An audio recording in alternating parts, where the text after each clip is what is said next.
So good afternoon, everybody. Everyone, welcome to the extra open house. I'm happy to be joining you here from Ottawa on the unceded, unsurrendered territory of the Algonquin Nation. Today we're gathered actually because we have an extra in-person event happening on just below us in the floor below, and we're happy to talk to you about the next cohort. So right now we have cohort 17 downstairs, and we are now having a call for applications for the 18th cohort of the extra program. My name is Geneviève Martin. I'm a senior program lead with the Healthcare Excellence Canada, and I'm joined today by Chantal Leclerc, who is a coach for the extra program, and Samantha Salter from the Yukon Health and Social Services, who's an extra graduate from the 16th cohort. And just before we start, a few words about the extra program. So it is a leadership training program, and we're training on quality improvement and safety, but it's also training leaders to transform the health system, to really develop that resilient system that we're looking for. The objectives today is to present an overview of the extra program and find out more about the curriculum, key activities, and some of the deliverables. We'll go through that, and Chantal will also speak about her role as a coach in the extra program, followed by Samantha talking about her experience as a fellow in the extra program. I'm going to finish with just going over some of the key requirements for the application, just to ensure that that our application is well understood and the requirements. Obviously, you can ask questions anytime through the chat, and or you can use the raise hand function. Don't be shy to raise it during the session. We also have questions at the end. You can turn on your camera and give us a wave, and we'll ask you to ask your question live.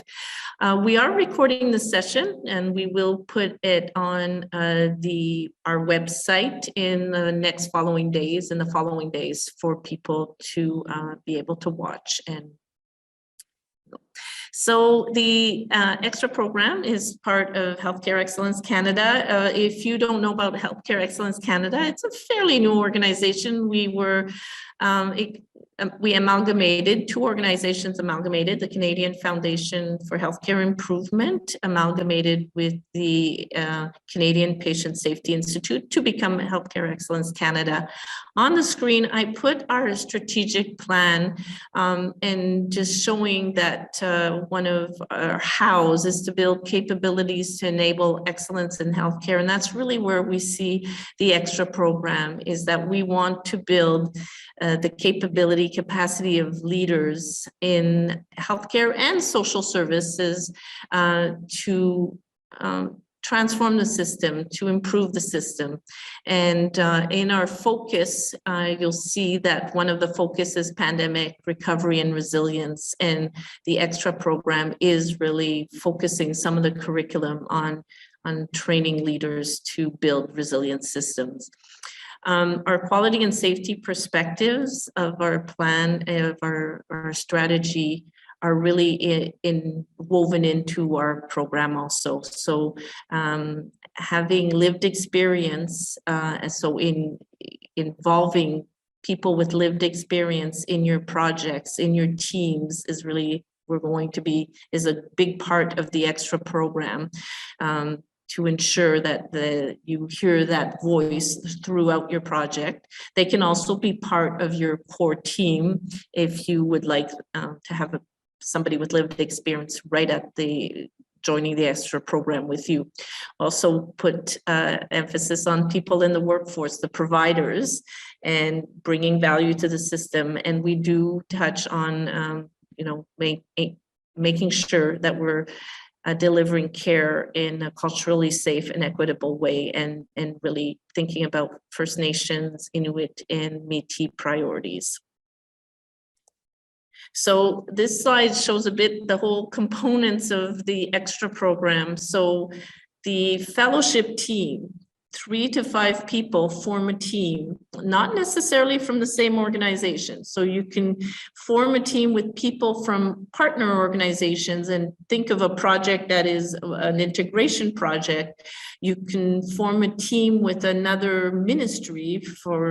We've had teams that will combine health and correctional services and do a quality improvement project on health or social services within the prison system. We've had health and education, where the improvement project is improving part of health education of nurse practitioners, for example. Or you can have just an organization like a hospital with community partners that form a team, but the team can also come from the same organization. The team must have a sponsor, and that sponsor is typically the CEO or the CEOs of the participant organization, or a very senior leader. That sponsorship, that knowing that you have that support from the CEO and that your project is aligned with priorities of your CEO is a really key to success for that project. So you want to have a project that really aligns with the strategic priorities, and you have that sponsorship from your CEO. And you'll see in the application form, we do ask the CEO, the sponsor, to sign off. The team is ideally, and it's not always possible, but you're leading that quality improvement project. You're leading the project with the help of an implementation team and an advisory committee. In the call for application document, we give you some information on who should sit on those committees or the team, and we're happy to discuss this with you when you're filling out the application. But you are supported, like I said, ideally by an implementation team and an advisory committee, and patient and family engagement is expected throughout. At Healthcare Excellence Canada, we have a small team of staff that really supports the operations of the extra program, and also links with other parts of Healthcare Excellence Canada to bring some content into the program. But we're supported by external faculty that come and teach. So we look for leaders in the field, experts in the field across the country. In other countries also, we look to other countries and invite them to come speak to you. So our faculty are varied people with varied experience, and the coaches. So each team is assigned a coach from the beginning to the end of the program. These are coaches. All our coaches are senior or former senior leaders in the system. So they are well versed in the challenges of healthcare and challenges of leadership, and really support the team. So your team, our team, that forms the extra program. So the curriculum is often it changes as the priorities or the issues in healthcare emerge. So the last few cohorts have had some sessions, a lot of sessions on leading during a crisis, for example, and really have contact on virtual care. So we try to keep focus on what's going on in the system and adjust our curriculum. But what we can say is there's a part of the curriculum that's always going to be about leading quality and safe care. So learning about those QI methodologies and learning about making evidence-based decision-making, and really helping you structure that improvement project. Then we have some sessions on building a culture of innovation. So we'll, for example, have design thinking, change management, learning health systems and ecosystem, learning health networks too, virtual care. And all through this, it's also developing leadership and really developing leaders that can transform care, that will integrate care, that will use different leadership style, collaborative leaderships, and collective leadership. Also, learning to navigate complexity. And we did do a lot of focus in the recent years on health, human resources, and leading during crisis recovery and resilience. So another way to show a bit about our curriculum is really the leadership is at the center.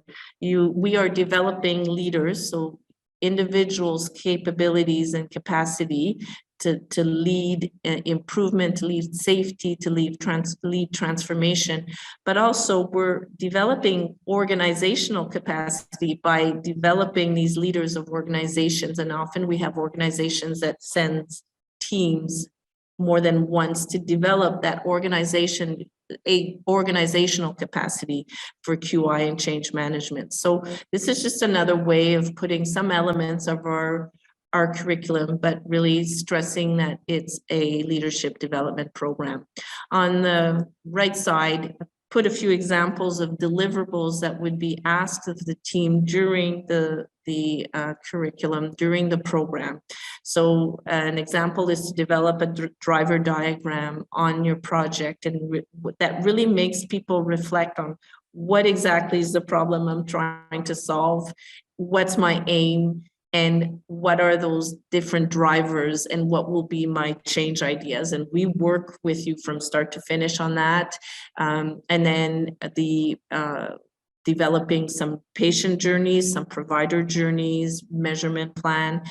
Also throughout the program, you have status presentation to peers. So at different points in the program, we ask teams to present where they're at. So at the beginning, obviously presenting on their project, giving other teams an idea of what they're working on, the problem statement. And also there's peer team-to-team presentations, but all through the project, you will have some presentations, ending with a final presentation and report at the end of the curriculum, which is about a year.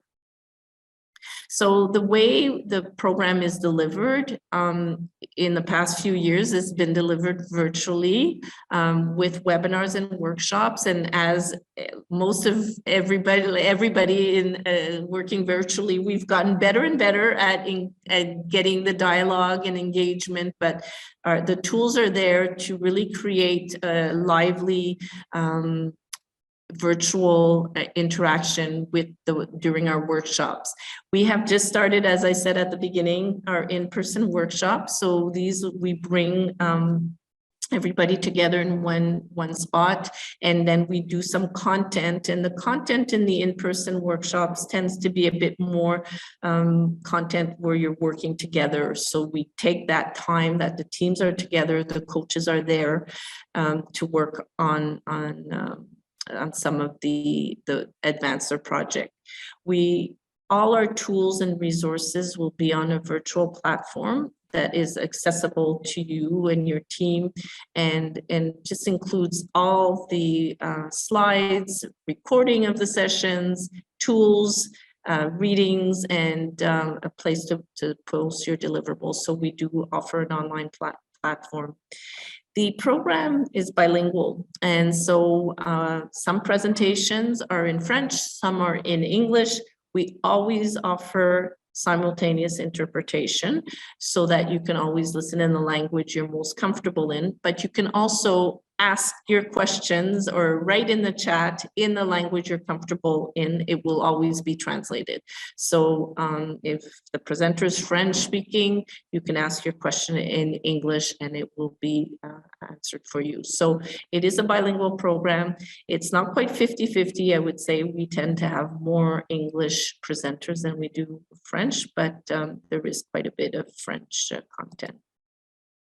So every team is assigned a coach right from the beginning. Almost prior to the first session, you get to meet your coach, and the coach will stay with you during the entirety of the program. Now, the coaching model at Healthcare Excellence Canada, there's in addition to your coach, we do use other techniques to coach. So there is peer learning. So we may pair two teams up during a session to do some of the peer-to-peer learning. Our coaching model is based on adult learning and instructional design.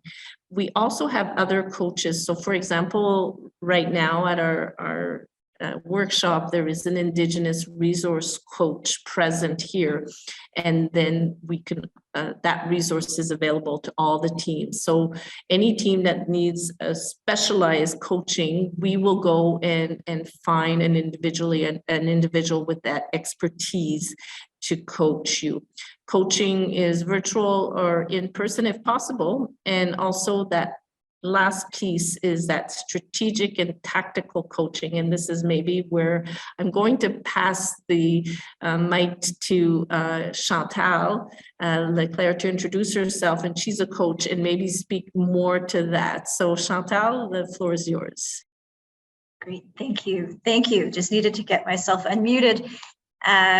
Good afternoon, everybody, and thank you so much for your interest in the Extra program and for taking the time to meet with us.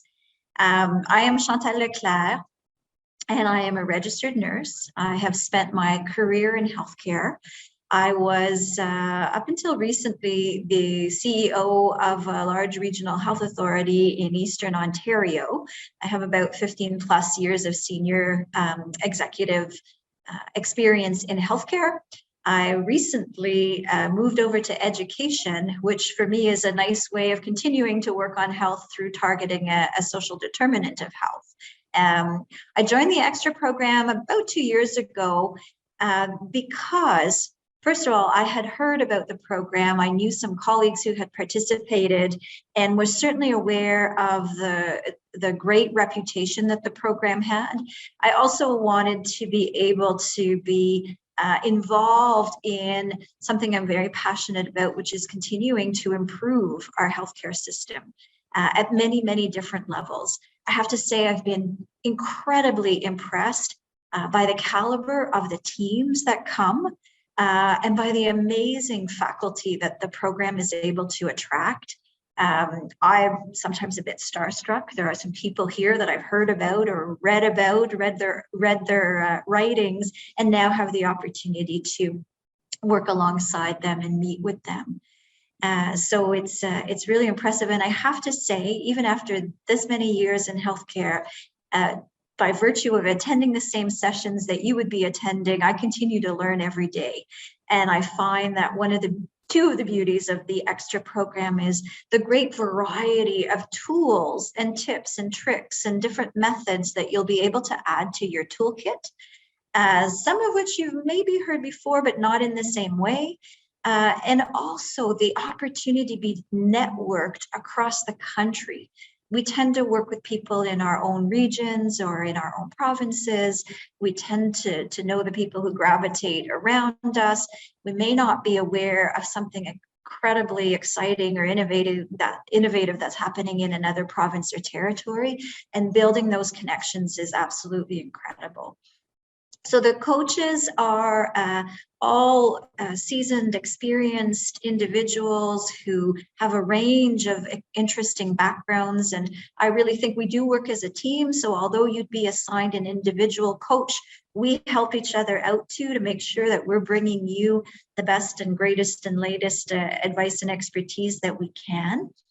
Our roles are to accompany you from the very beginning until the end. And so we would be there to help you really think hard about the problem that you're trying to fix or address, and help you make sure that you've considered it in all of its facets, help you scope it to make sure that you're not biting off more than you can chew, understand what might be causing it. We work with you all along to really help. One of our roles is to help integrate what you're learning in theory and help you think how you would apply it in practice. And the Extra program really believes that people learn by doing. That's one way people learn. So while you're learning by working on something, a project in real life, in your real context, in your real environments, And so we can help bridge sometimes the theory into what does that look like on the ground, especially since the coaches have been on the ground as well. Our role, sometimes we're a cheerleader, we encourage you, we help you keep up the momentum. We sometimes play a bit of a challenge function to help you think broadly of the issue you're trying to address, the people you might need to involve, the strategies you might need to deploy, the risks that you might have to manage. We give you feedback. Sometimes that's on, you may say to me, I would like you to review this presentation that I'd like to give and get your feedback. Other times we act as a sounding board. You might be preparing for a big important meeting. You may have to sell your project to someone who's not completely on side. We can rehearse that. We can give you feedback on your key messages. We play a lot of varied different roles depending on what you need the most. And so we don't come in with a set agenda. We're very open and flexible, and we go at your pace and at your rhythm, always there to help support and guide and mentor. And I would say that a lot of what you're learning applies to your project and beyond. And so sometimes we are helping you as well develop some skills and capacities that will serve you, way beyond this project and throughout your careers. We also have very broad professional networks of our own that we bring into the extra program. And so sometimes one of the things that we can do is help connect you with someone else who might have worked on a similar thing, another province or territory that has addressed this particular issue that you might want to work on with some success so that you can learn from them. So we draw from a whole host of methods, connections, individuals we know, networks, to ensure your success. What does it look like? So typically we will meet virtually most of the time, 1 hour meeting or so every month. And those meetings are really structured around whatever your agenda is. And I gave you some examples of the kinds of things that we might talk about. In the between meetings, coaches are usually always available if people have a question, if they want a quick touch base, if they'd like us, like I said, to review maybe a document that you want some feedback on. So there's an ongoing opportunity to connect in between calls that usually take place on a monthly basis.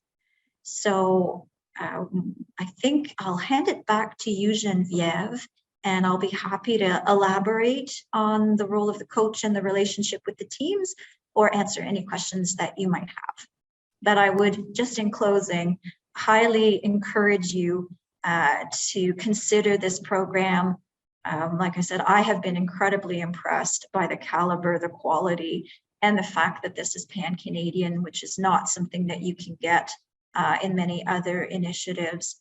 And I've seen some of your introductions in the chat, and I'm quite convinced that for some of the work that you do, even though I know you're busy and there's a lot happening, to have some support to really do quality improvement makes a whole host of difference, so that you're not trying to do this all by yourselves.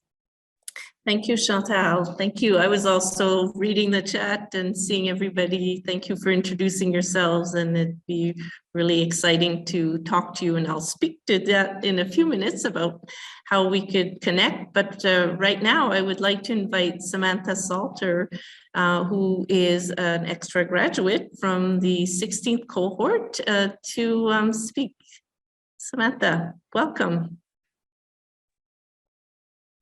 Thank you, Geneviève, and thank you, Chantal. What a great introduction. And I'm not going to share slides. I don't think they're really going to add much to what I'm saying anyways, but thanks everyone for joining, and thanks for inviting me to speak. My name's Samantha Salter. As Geneviève mentioned, I'm a graduate of cohort 16. So we just wrapped up earlier this year. I am a supervisor of the territorial epidemiologist team with the Government of Yukon Department of Health and Social Services. And I'm joining you from the traditional territory of the Kwanlin First Nation and the Ta'an Council. And so, yeah, I mean, tough acts to follow there, but I guess I'll just start with sharing my journey to joining the extra program. It was anything but linear, I would say. And so probably one of the take home messages you'll get from me is it's okay if your journey is not linear, and it's okay if things change, and that's all part of the learning experience. And I really liked how Geneviève and Chantal talked about, taking the theoretical to the practical or the implementation. And I think that really captures a lot of what the extra program is about. We've all been in webinars and taken courses and, learned about these concepts, but really what does that look like at implementation, and how do you make it happen? And this program really provides the supports to do that. So I was invited to join the Government of Yukon team after the project had been submitted and accepted, and one of the original team members had to drop off. So I was entering a space that had already been somewhat established. And the tools that Healthcare Excellence Canada provided through the extra program were really helpful in this regard. So there was a project charter, a communication style self-assessment tool for team members to use. So those were a couple of the things that stood out in my mind as I was reflecting for this presentation, as useful tools to start getting engaged with the team and to help us understand how we wanted to work together. So this program does also help set you up with some of those tools to really get you started and engaged as a team, and think about what does teamwork mean and look like in this context. The other thing I wanted to talk about around participating in the program is kind of the why behind participating. And I think this is a really important consideration, because this is the reason you put in all of the hard work that's required for this program. So I'm sure this isn't the first time you'll hear this, and it won't be the last time you hear this, but this program is a lot of work. And so reminding yourself what your underlying motivations are is really going to help you push through. So for me, this was an amazing opportunity to develop my leadership skills as an emerging leader in the organization. I'm not a director. I'm not an assistant deputy minister. I'm not super high up, but it was a really amazing opportunity to be asked to join this team and demonstrate to senior leaders that their faith in me was not a bad decision. So that was really a helpful push for me to keep going with my team. And it was a great opportunity. I'm in an organization that delivers both healthcare services and works in the world of population and public health. So here in the Yukon, we have a lot of jack of all trades. We have fewer people doing all of the things. And so, what we learned is this program can be applied in both of those worlds, in both sort of the public and population health world, as well as the, frontline service delivery world. The resources that are made available to you are fantastic. I'll talk a little bit about that later, but you also have the opportunity to meet a group of individuals across the country facing the same challenges and celebrating the same triumphs as you. And there's a really nice feeling about knowing you're not alone in all of this. And as much as we all like to think we're very unique, it helps you realize that a lot of us are in the same boat and we're stronger together. Coming back to the project charter as well, it also helps to know that you've made a commitment to your organization and your team. And this can be a really motivating thing to reflect on. So thinking about, if I deeply commit to this team and to this work for this organization, what opportunities will there be to serve the public even better than before? So that was a lot of the why for me. Some learnings I wanted to share about my experience, the amount of time required and the amount of self-reflection that's required.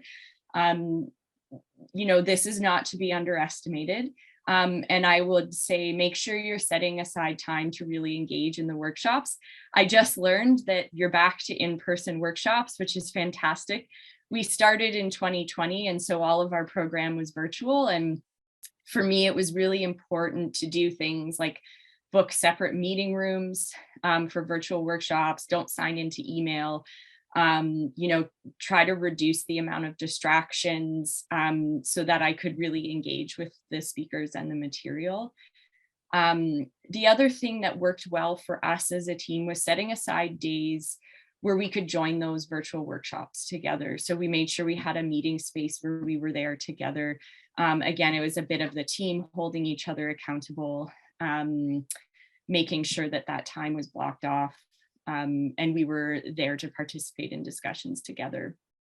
In addition to this, we made sure to block regular times each week to make sure that we were coming together to work on this project, no matter what else was happening in our work lives. And of course, as an epidemiologist during a pandemic, that wasn't easy for me, nor was it easy for anyone else, in healthcare or the health system. But this was a really important part of our success, I think, and us seeing through to the end of the program. So even if we, didn't get much work done in those blocked times, it was a time for us to connect, talk through things we needed to talk through.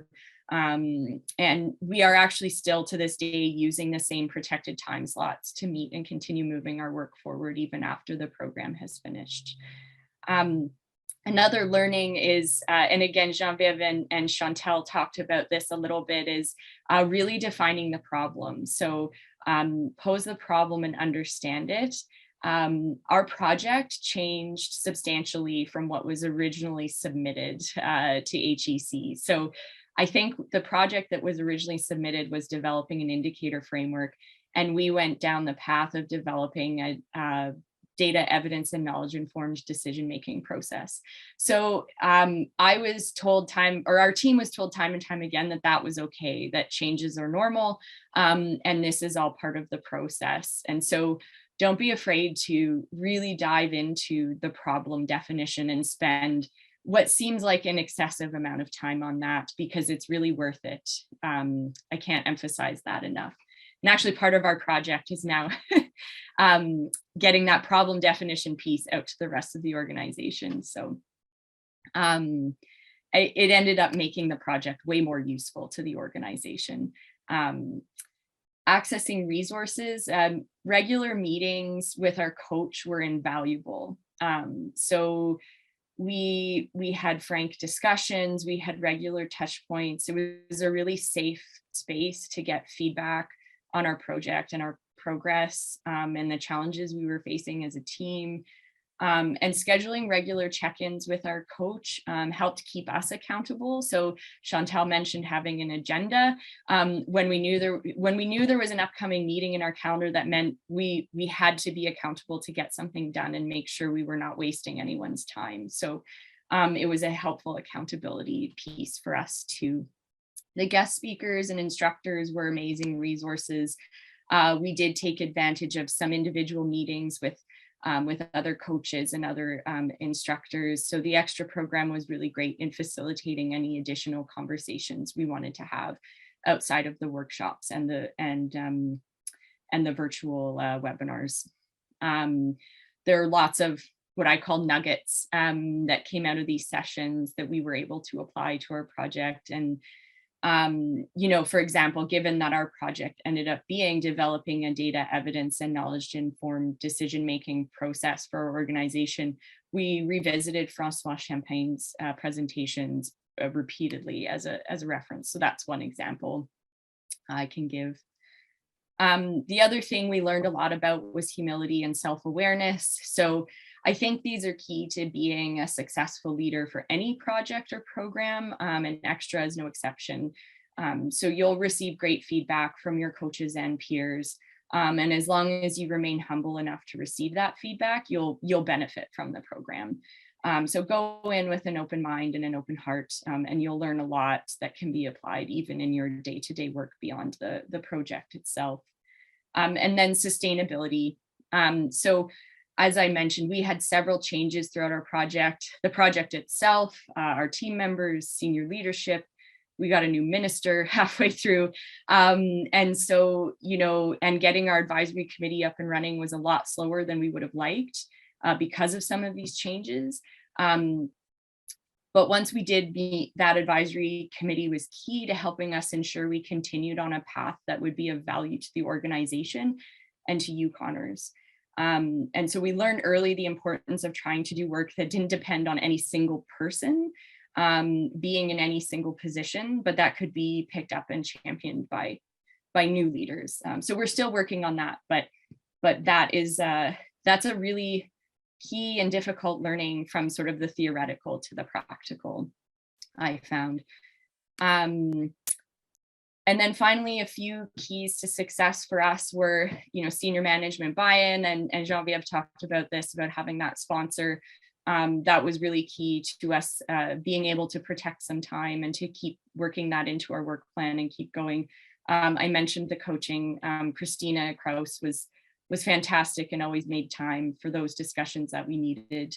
And then being flexible and adaptable, was really critical. And again, just being open-minded to change. So those were most of my comments. I think I will leave it there. If anyone has any questions, I'm happy to answer, or Geneviève or Chantal, if you wanted me to elaborate on anything, just let me know. Thank you, Samantha. That's always great to hear about the firsthand experience in the program, and a really candid one, and appreciated. I'm just going to do a few more slides, and if you have questions for Chantal or Samantha, again, you can type them in the chat or raise your hand. I'm just going to talk a bit about the application, and then just going to share my screen. Okay, sorry about that. Okay, so the application, just what I wanted to say is that we do offer pre-application coaching calls, and I would encourage every one of you, even if you're just thinking about it, to give us a shout. You would meet with myself and a coach like Chantal, and we would just talk about a project, talk about how you scope the improvement project, what's a doable project for Extra. Stakeholder engagement, we see that, make sure that you'll have the proper stakeholders engaged through the program. Talk about partnering with patients. As I said, partnering with people with lived experience is a big component of the program. Making sure you assemble the right team. Samantha said, demonstrated that sometimes the team members don't necessarily know each other. Like, you might have a project in mind that is, it would be great if I had somebody from this organization come to a team. So we often have that, where these teams are put together with people who that may not know each other that well. And that's why there is a part at the beginning to form the team. And obviously we talk about making sure your project is aligned with strategic priority. And these pre-application coaching calls are free. They're 30 minutes long, and all you have to do is send an email to our Extra email that's on this slide, but it's also on our website, and we get back to you and schedule a call at your convenience. So just a few requirements that we've mentioned, but just to make sure as you get an application together, is that there needs to be clear commitment and support from a CEO, senior leadership from the participating organization. We really want to see that support, because it's key to success, as is having a project that is aligned with strategic priorities, that a project that will remain a priority. And all our teams were able to continue their projects during a pandemic because these projects were priorities for their organizations. They were able to continue. The team, 3 to 5 people, as we mentioned, don't need to be from the same organization. They can be. leaders with significant scope of responsibility within your organization. And the teams can be from healthcare, but you can have social services and bring those people together. You can also have a patient partner on the team. We look for a project that's clearly described with a well-defined problem statement justified with evidence. We've mentioned this, Samantha mentioned this, is that we do, one part of the program at the beginning is to look at that problem statement and just look at it very closely and determine if this is exactly what you're going to work on. So the project may change, but it's just part of the program to look at defining a clear problem statement, clear aim statement, and ensuring that it's supported with evidence. But your application, we ask you to show us about your thought process on the problem statement, and show us a plan of how you'll meaningfully engage various stakeholders. And while we don't ask you for exactly the names of people on the advisory committee and the implementation teams, we like to ask you, we ask you, what would be the composition? What would the title be of these people, just to ensure that you have the right mix of members? Again, that pre-application coaching call can help you with that. Just a reminder that the application form is available online and through our website. And when you click on the link, it will ask you to create an account. You can create an account for your team and then share. So you can fill out the application form collaboratively. So all team members can work through the website on the application form. You can also download, if you want to take a look at all the questions, you can download the application form once you create an account on this platform. The deadline to apply is November 3rd.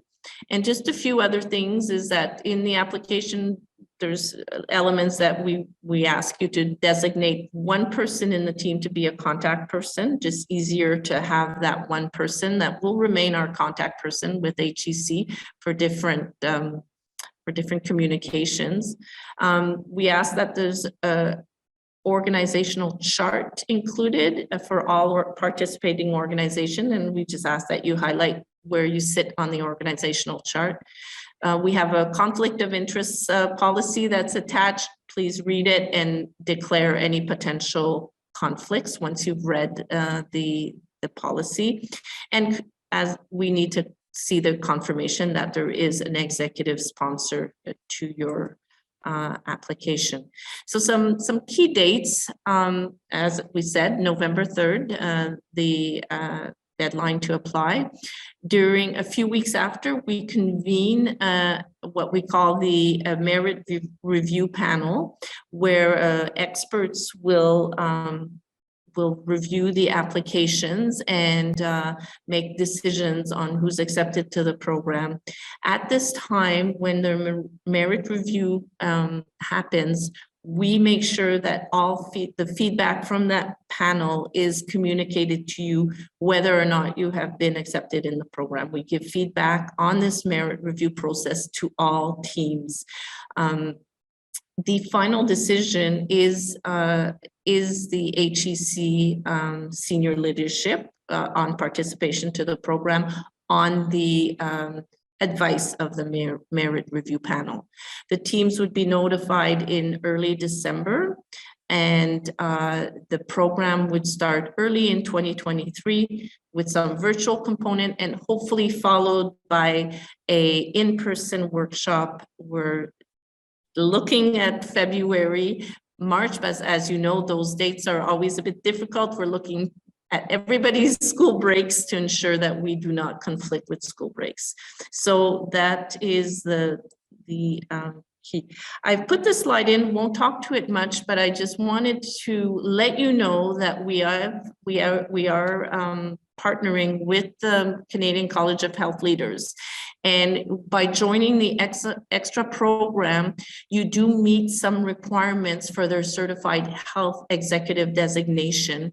And it does, like, your project does count towards their project, and some of the learnings in the extra count towards the learning. So to get the CHE designation, once you have extra, there are not many more components to do. So you can do that. We invite a representative from the college early on in the program to speak to you more in detail, but just wanted you to know about that, and go to the Canadian College of Healthcare Leader website for more information on that.